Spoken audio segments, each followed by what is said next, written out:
still concerned with forgiveness. Thank you. There's just so many hands raised.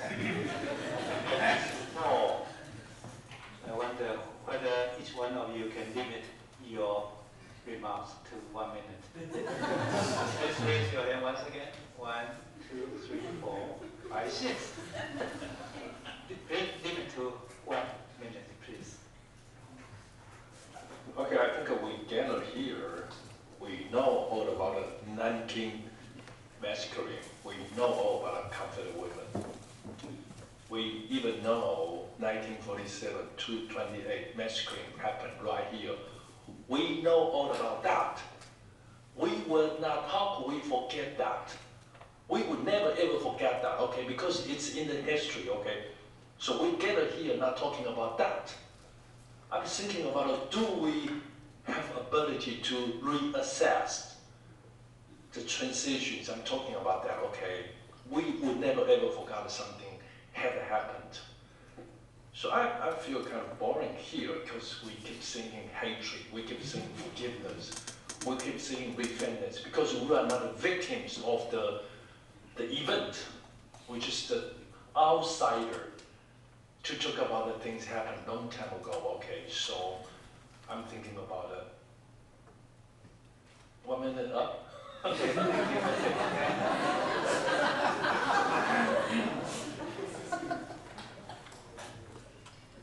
In general terms, I'm very much on the side of Pinch's comment, and I think Gayle's sort of emotion during the reading testifies to the fact that, to some extent, I think that what's on the table right now is neither hate nor history, but in fact, art and beauty. And if you read the poems if you read the poems themselves, if you listen to the poet reading, or if you read the words on the page, I think what strikes us is how words challenge the possibility of human extremities, what people are capable of in moments of great stress. And so I think in the sense that we're here as academics of literature, and in the sense that we're here with, I mean, ordinarily I would never say this seems very regressive, but I'll just say this now because I feel that in some ways we're here talking about art with politics and history as a secondary issue. I think the poems speak for themselves. But to take, that's actually what I personally think. But I do think that one thing that does trouble me is the silence of scholars in this room who are from Japan. And I do think this, and this is a dialogue, this is a two-way conversation, and if those colleagues, and I think part of the problem is that in relation to the Holocaust, there's been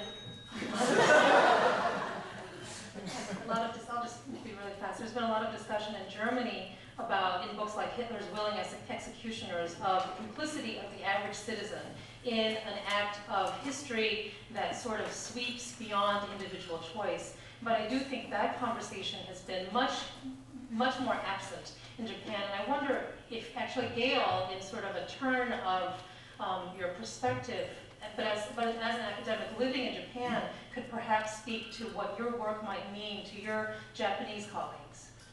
Mr. Ihara. As a Japanese, I don't know how to respond to the Manju massacre, but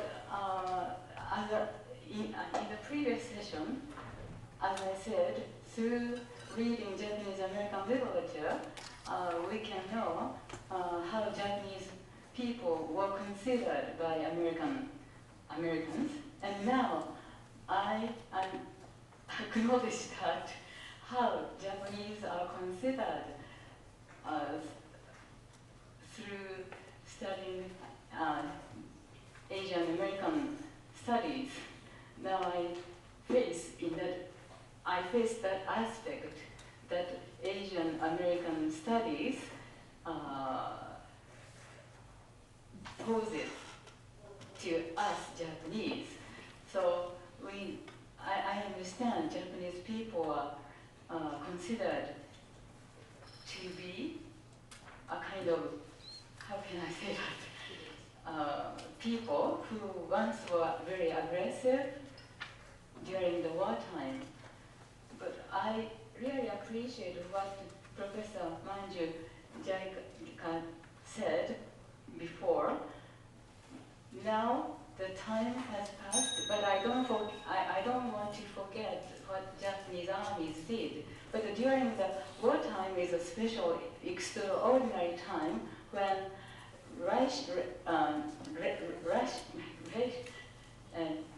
rational thinking is lost.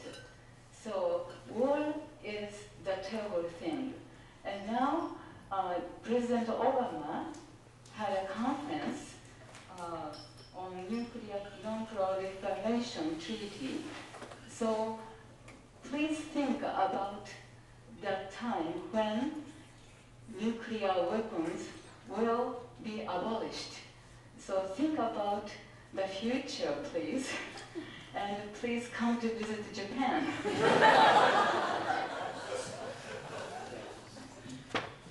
Yes, this is my very silly answer to Professor Huang.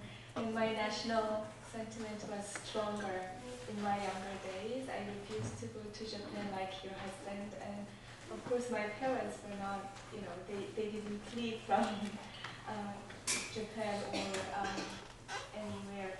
But anyway, it was only 5 years ago that I visited Japan. And it took only 2.5 hours from Korea. And nothing happened. It was fine. So that's my silly answer. And last year when my university hosted a conference on war and memory,